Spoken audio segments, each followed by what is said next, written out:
Invisible de l'amour.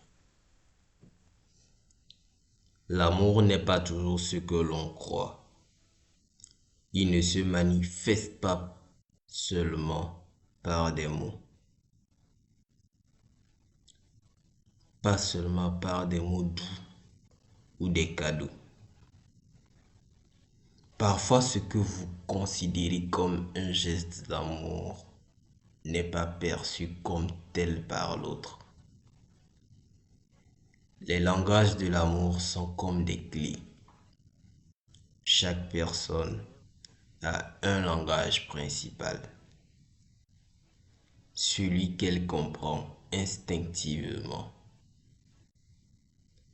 Si vous parlez le bon langage, vous ouvrez son cœur. Sinon, vous risquez d'être incompris. Imaginez un couple assis sur un canapé. L'un apporte un bouquet de fleurs, l'autre sourit poliment, mais se sent vide à l'intérieur. Pourquoi? Parce que le langage principal est différent. L'amour peut exister, mais mal exprimé, il passe inaperçu. Gary Chapman a découvert que comprendre ces langages change la dynamique des relations.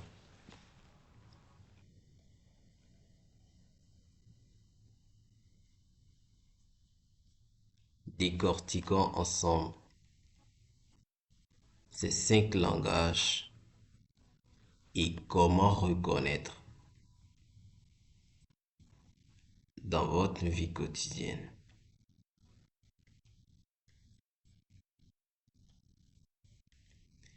Les mots d'affirmation. Le premier langage. Les mots d'affirmation, ce sont des compliments, encouragements, paroles de reconnaissance. Les personnes qui parlent ce langage se nourrissent des mots. Imaginez une femme qui vient de préparer un dîner pour son partenaire. Elle s'attend à un merci ou un mot gentil. Et il dit simplement, c'est bon. Elle se sent ignorée. Puis elle lit une citation de l'odeur.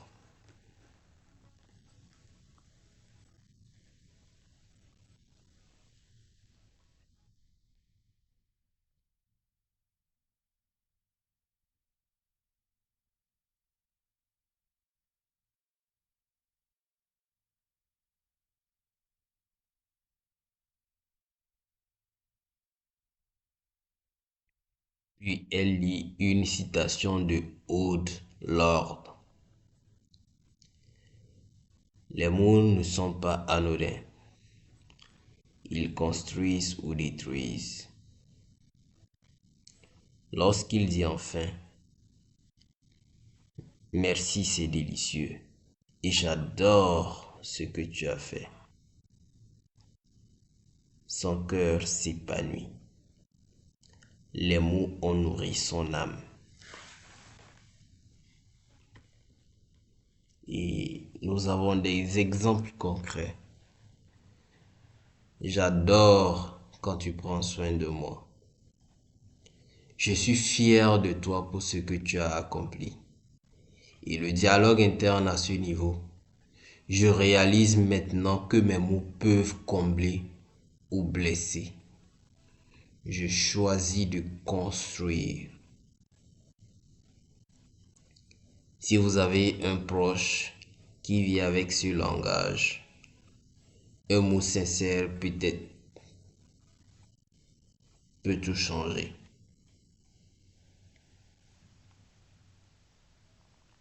Les moments de qualité. Le deuxième langage, le temps de qualité. Ce n'est pas juste être dans la même pièce, c'est l'attention totale, l'écoute active et la présence.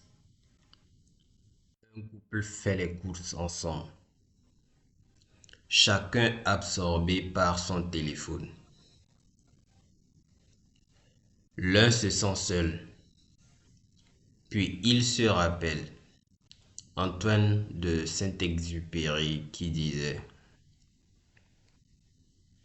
On ne voit bien qu'avec le cœur. Il pose son téléphone, regarde son partenaire et lui dit: Parlons de ta journée, je veux t'écouter. Ce simple geste transforme leur connexion. Exemple concret. Dîner sans distraction, juste discussion et écoute. Promenade où l'on se concentre sur l'autre, pas sur son téléphone. Et le dialogue interne à ce niveau, c'est que je peux montrer mon amour juste en étant présent. C'est simple mais puissant. La qualité du temps que vous passez ensemble vaut plus que n'importe quel cadeau. Recevoir des cadeaux. Le troisième langage. Recevoir des cadeaux, ce n'est pas matérialiste. Les cadeaux sont des symboles visibles d'attention et d'amour. Imaginez un homme qui reçoit un petit carnet avec un mot écrit par sa partenaire. Il se sent compris et apprécié. Antoine de Saint-Exupéry disait: L'essentiel est invisible pour les yeux,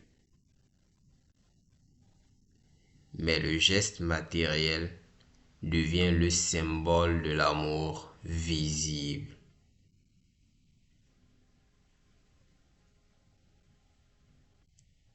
L'essentiel est invisible pour les yeux, mais le geste matériel devient le symbole de l'amour invisible.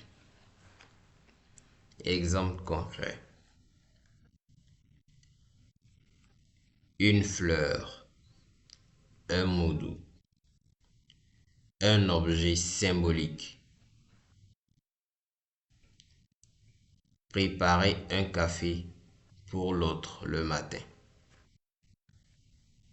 Et le dialogue interne à ce niveau. Ce petit geste me rappelle que quelqu'un pense à moi. Ça me rend heureux. Un petit cadeau peut avoir un impact énorme si c'est le langage de l'autre.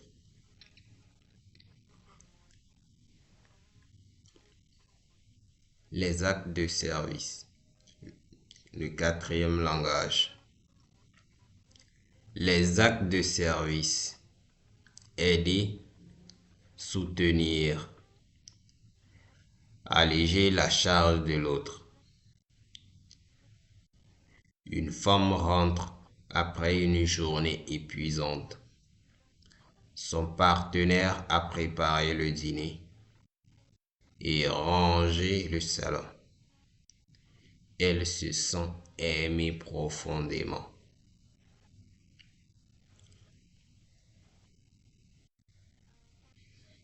Léo Tolstoï disait: L'amour se démontre dans les actes, pas seulement dans les mots. Exemple concret. préparer un repas ou laver la vaisselle, faire une tâche pour l'autre sans qu'il le demande. Chaque petit geste que je fais montre mon amour plus que n'importe quelle parole. Si votre partenaire parle ce langage, vos actions comptent plus que vos mots.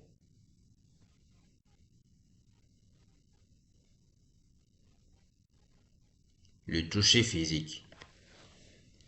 Le cinquième signe.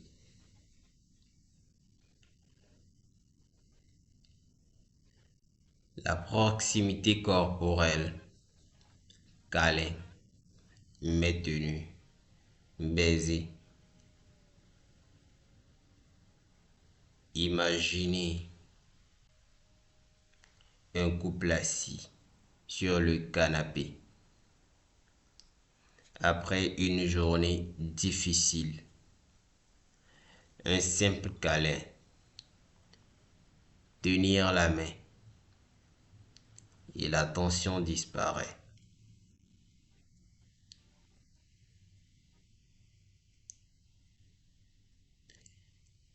Rainer Maria disait: l'amour n'est pas seulement ressenti, il se touche. Exemple concret. Tenir la main en marchant. Câlin spontané. De simples bisous ou des caresses.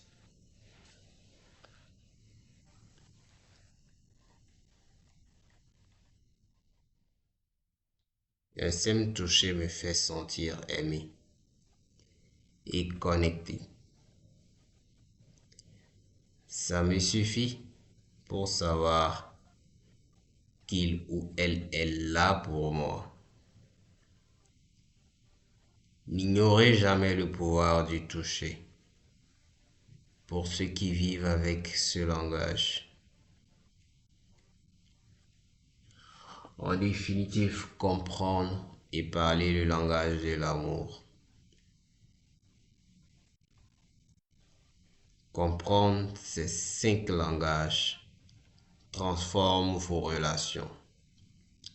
Identifiez votre propre langage et celui de votre partenaire. Crée une connexion profonde et durable. Imaginez un monde où chaque geste, chaque mot, chaque temps passé ensemble est aligné avec le langage de l'autre.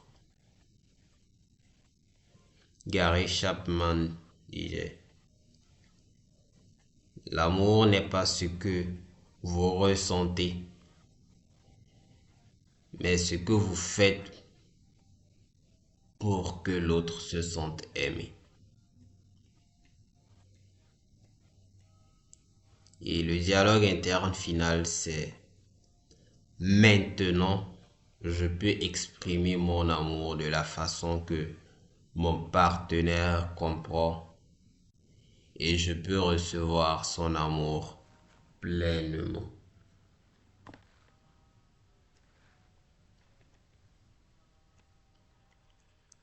Les langages de l'amour ne sont pas seulement des concepts, ce sont des clés pour créer des relations plus profondes, heureuses et durables. Découvrez le vôtre et commencez à parler le langage de votre cœur. Si cette vidéo vous a inspiré, testez un langage d'amour aujourd'hui et observez la différence. Abonnez-vous pour continuer ce voyage vers des relations conscientes et épanouies.